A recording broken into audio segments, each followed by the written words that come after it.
Now, by the way, you're not going to be perfect. You're going to screw up. Things are going to get off target at times. But if you do these steps, you're going to have so much momentum moving you forward that the few challenges you bump into will not be enough to stop you from getting what you're after.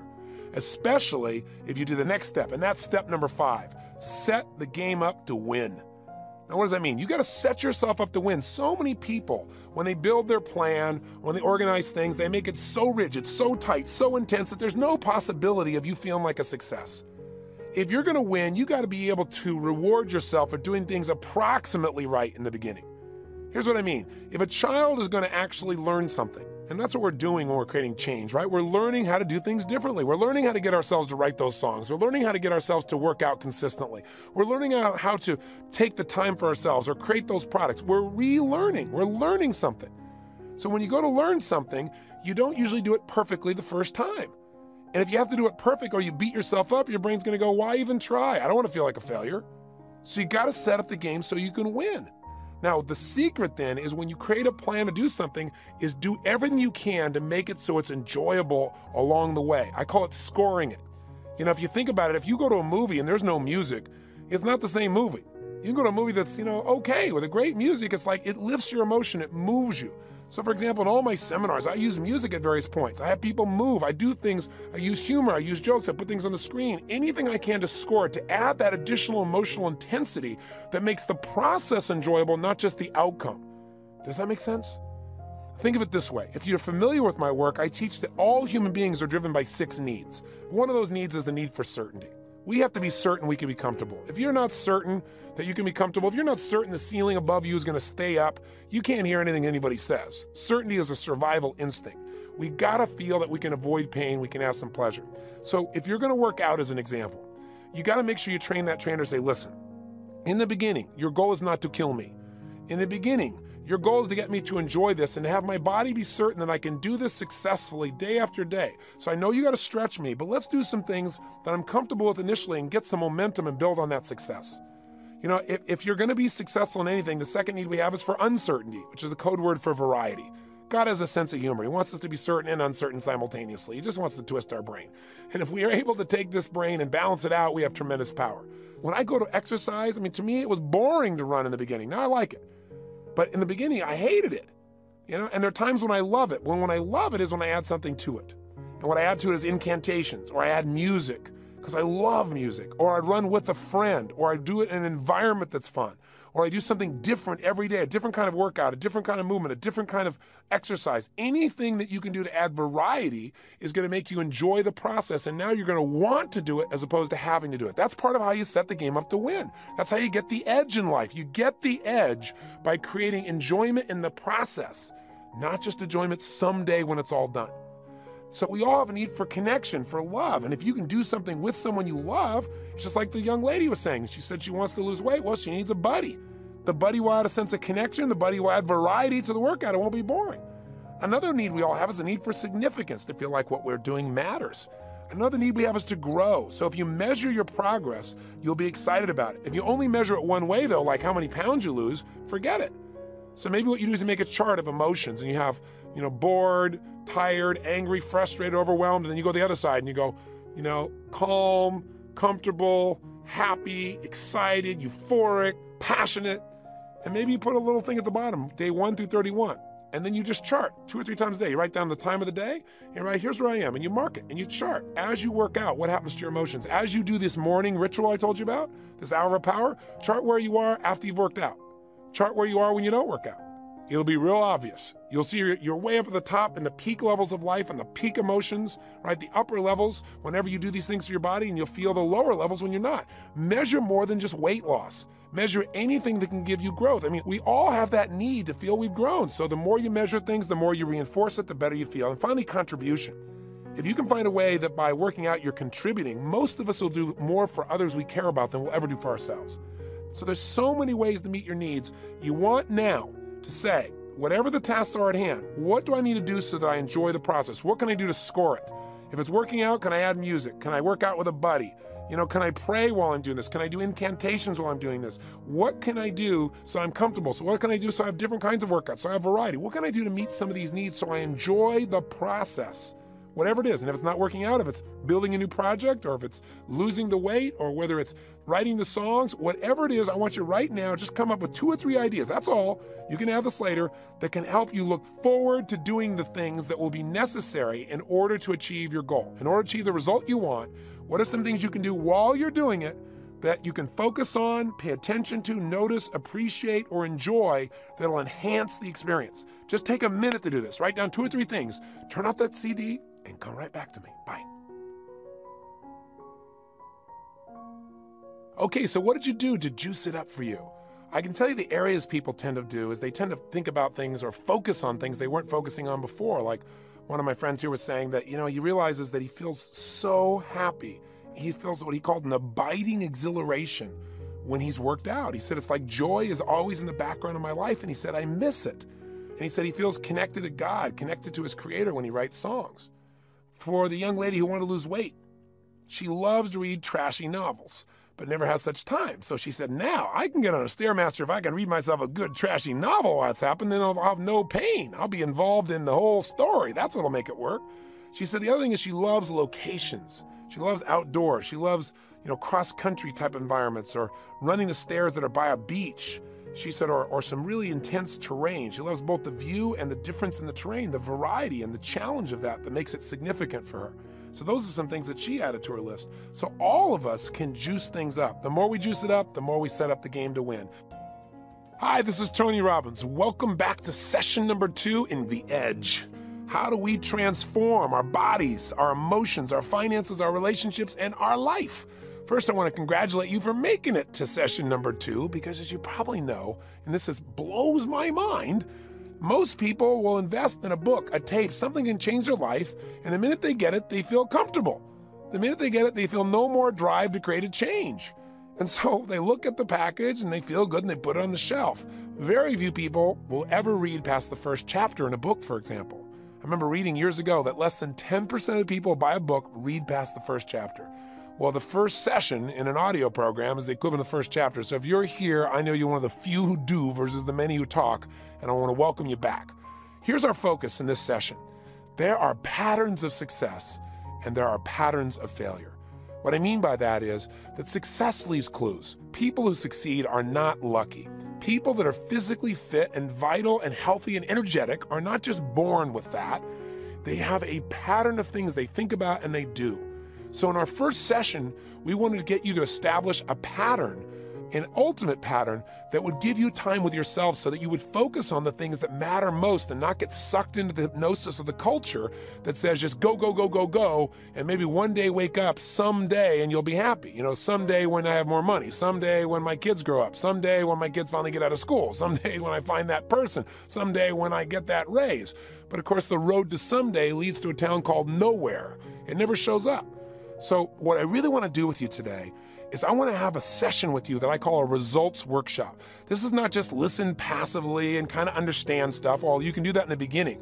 But I'm going to take you through 7 steps that will help you to absolutely take yourself from having an idea to actually making it work, from having a complaint to having the results you deserve.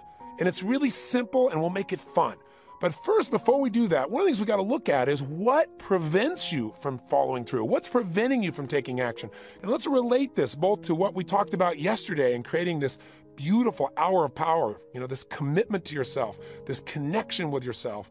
But let's also relate it to dietary change or any other change that you want to make. Why don't we follow through? And then let's say, what does it take to follow through? And then let's just do it. Well, the first thing to realize is the difference in people's lives is the difference in their standards.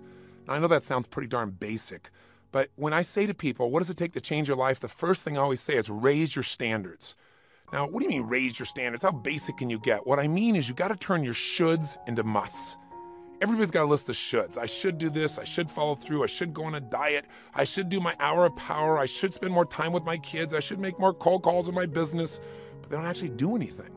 What you got to do is make it a must. When something is a must, you follow through. But most of us don't because we think, it's too big a task, or it's overwhelming, or we just flat don't really believe that we're going to get the result. Very often what we do is we focus on the process we have to go through instead of the outcome. I mean, most people that own their own business, if I ask them today, if you knew all you had to go through to make this business succeed, would you have even started? And most of them laugh and say, I don't know that I would. See, people that succeed, they focus on how they're going to feel at the end of the process. People that never start look at what they got to go through. If there's something you keep talking about doing and you're not following through, I promise you, as you go through these 7 steps, you're going to find out not only why you're not doing it, but what you need to do to change it, and you can do it today. So stay with me, okay? And this may seem unreasonable to take time for yourself each day. It's an unreasonable amount of time, an hour for yourself. I think that's ridiculous, and I know you probably do too, or you wouldn't be listening to this. But a lot of people think that way. And you know what? Unreasonable people rule the world. It's unreasonable to think a man could be locked up for 27 years against his will when he did nothing wrong. But Nelson Mandela not only went through that process, but came out on the other side and came out and said, no, let's work together to bring the country together. Anyone would have understood if he wanted to kill everybody who took a quarter of a century of his life. But he's an unreasonable man. That's why we respected him. To think some nun who had no money and no background and no political contacts could literally help people that were dying in more than 100 nations around the world. And that when she actually passed away, virtually every major leader in the world would come to her funeral would seem ridiculous. But Mother Teresa was an unreasonable woman, an unreasonable amount of love for people that no one else would love. Get unreasonable and everything's possible. If you get reasonable, you're going to have to lower your standards and drop down to what everybody else expects. And if you get your expectations down to the same level as the average person, you're going to have an average life. Nobody listening to a program like this, certainly not you and I, would ever settle for that. So if I'm intense, know it's because the more you demand of yourself, the more you're going to get out of this program. Because remember what we said? Only one thing creates an extraordinary life, an extraordinary mindset, an extraordinary psychology. Remember the 3 things you got to have to feel great or to feel bad? If you're going to feel great or bad, you got to change the way you use your body. So even as you're listening to me here, maybe sit up in your chair, or if you're walking, breathe and feel strong. And second thing you got to do is focus on what it is you want instead of what you got to go through. What else you got to do? Give things a powerful, positive meaning. If you find something in these 7 steps you don't like about the way you've been believing and the way you've been acting, that's good. Don't beat yourself up. Just say, you know what? Now I know it, so I can change it. And thirdly, remember to watch your language, those language patterns. When you say, oh, do I have to do this? No, you get to do it. This is your gift to yourself. So let's answer that first question. Here we spent the first CD talking to you about giving yourself time for yourself, a time to enjoy, a time to lock in what you want, a time for gratitude, a time to really program yourself for the kinds of successes you deserve. So why wouldn't people take that time out? Well, one reason is that people see the exercises involved and people have an interesting association to exercise. That's why I say just start by moving, right? But what happens is we're not in practice as a culture. We're not conditioned to discipline our focus, to discipline our bodies, to move ourselves. In fact, the word discipline for most people has a negative connotation, doesn't it? But the truth is anyone who's done it for a while loves that word because it gives you pride, it gives you excitement. You love the feeling of knowing that discipline just means you are in charge, that when you say something to yourself, you do it, that your word means something. That has power, and most people don't have it. That's why they fear discipline. They think discipline means a lack of freedom, when discipline equals freedom. Discipline is, man, I don't even have to think about it. I decide and I do. That has power. But why don't most people do it? They don't have practice at it. They've not conditioned themselves to do it. They just have no experience in it. And then they don't get there for the following reasons. First, number one reason, they rationalize. Now, we all rationalize at times, don't we? What's rationalization? It's when you tell yourself a story, when you come up with a reason why it's okay not to do something. You don't say it's okay. You just go, well, I know it's important, but, or, I'm really committed to it, but. Whenever you hear somebody say but, they usually have a big one.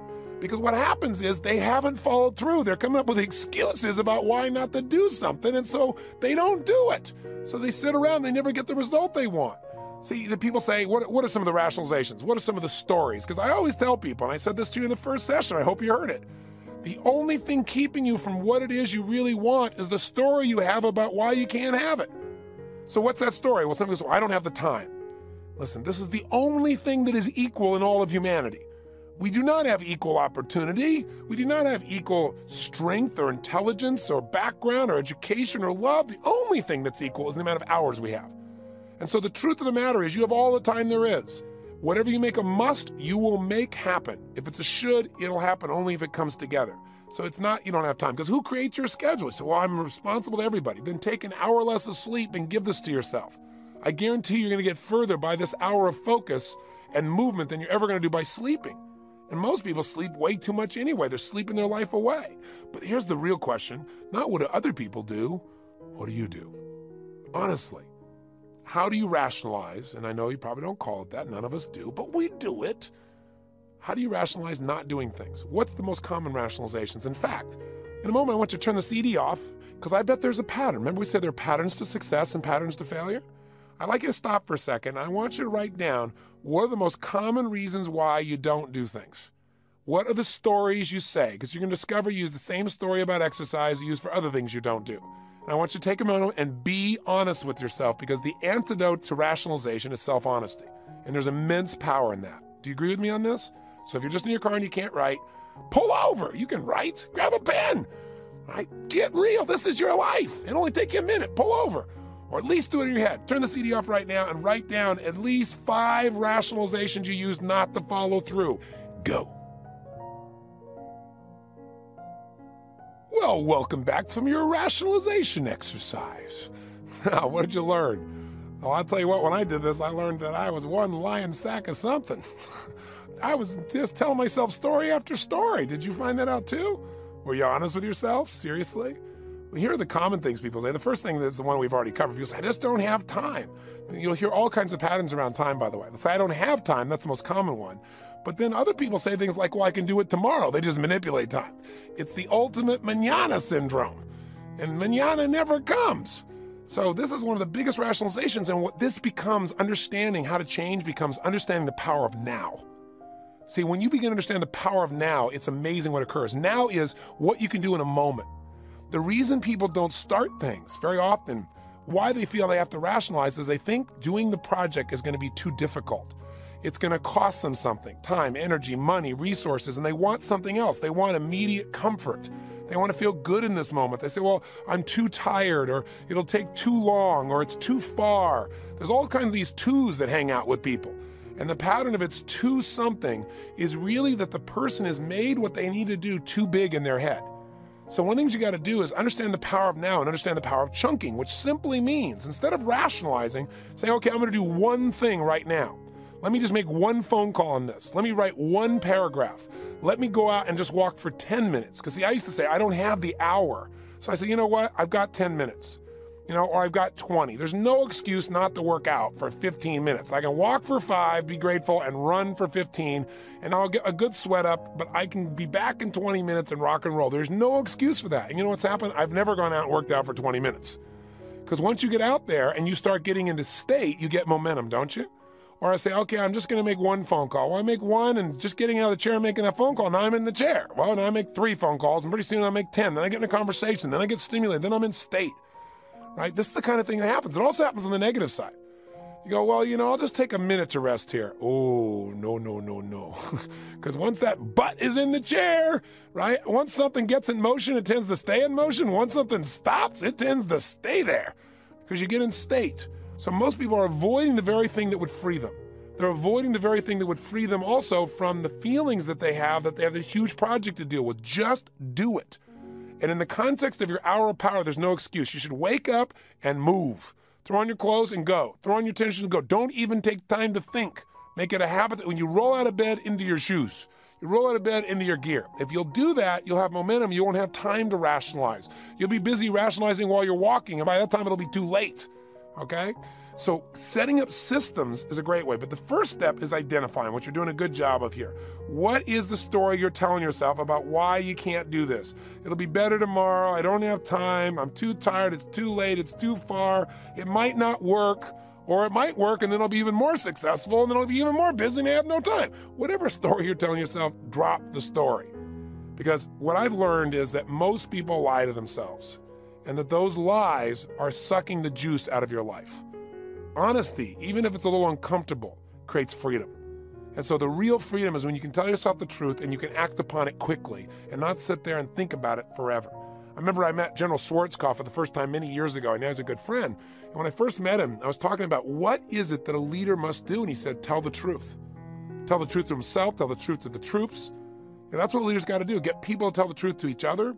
He said, because I got to tell you something, no organization, whether it be the army, whether it be a business, or whether it be an individual, nothing gets better until you admit something's wrong. And no one wants to admit that because it sounds so horrible. No one wants to be wrong. But you know what? If it's not at the level you want it, it's wrong. If it's not the level that you'd be proud of, it's wrong. Because you deserve to have it right. Have it at the level you deserve. Living on the edge of what is possible. Living at the peak. Living life at that level of fulfillment. And that only happens when you stop telling the story, you stop rationalizing, you tell yourself the truth. Now, some people say, well, I'm not lying to myself. But what they're doing is they're using softeners. You know what I mean by that? Like, someone says, well, it's not that bad. It's a month till summer. I mean, I'm only a few pounds overweight. Or they compare to something else. They say things like, well, I'm much better than I used to be. So it makes themselves feel good. Because if you feel bad, you got to do something to change. And if you feel good, you don't have to change. You lose the drive. You don't want to lose your drive. Most people are constantly trying to make themselves feel good without actually changing anything. And when you do that, you train yourself to accept mediocrity. And mediocrity, by the way, doesn't mean compared to other people. Mediocrity is anytime you settle for less than who you really are. Because even though you may be doing much better than everybody around you, maybe people you're hanging around with are the wrong people to hang around with, and you just do it because it makes you feel good.